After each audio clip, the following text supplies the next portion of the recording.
ఈరోజు కట్టడ వాక్యాలు చెప్పబోతున్నాను.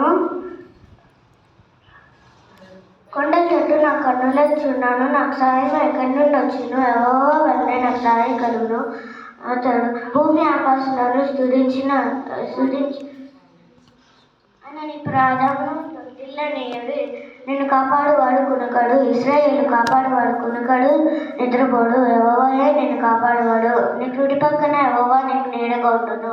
పగలు ఎండ దెబ్బైనా నీకు తగలదు, రాత్రి వెన్నెల దెబ్బైనా నీకు తగలదు.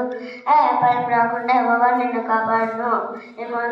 ఆయన నీ ప్రాణం కాపాడును. ఇది మొదలుకొని నిరంతరము నీ రాకపోకలంలో యెహోవా నిన్ను కాపాడును. Psalms 121:1-8. దుష్టుల ఆలోచన చెప్పక నడవక, పాపుల మార్గం నిలవక, అపవాసంలో కూర్చుండ చోట కూర్చుండక, యెహోవా ధర్మశాస్త్రమందు ఆనందించుచు దివారాత్రము దాన్ని ధ్యానించవద్దన్నాడు. అతడు నీతి కాలువలో నాటబడినవై ఆకు వాడక తన కాలమందు ఫలమిచ్చుచు చెట్టు వలె ఉండును. అతడు చేయనంతయు సఫలమగును. దుష్టులు అలాగునుండగా గాలి చెదర కొట్టు పొట్టు వలె ఉందురు. కాబట్టి న్యాయ విమర్శలో దుష్టులను, నీతిమంతుల సభలో పాపులు నిలువరు.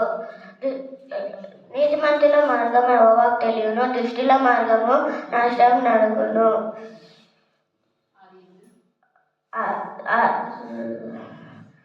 Psalms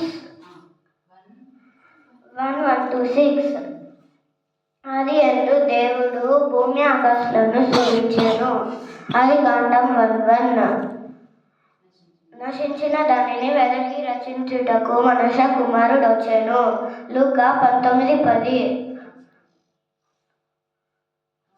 మోసపోకుడి, దుష్ట సాంకేతము మంచి నడవడిని చెడుపును.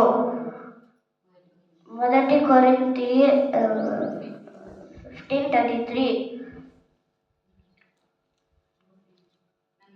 నన్ను బలపరచువాని అంటే నిన్ను సమస్తము చేయగలను.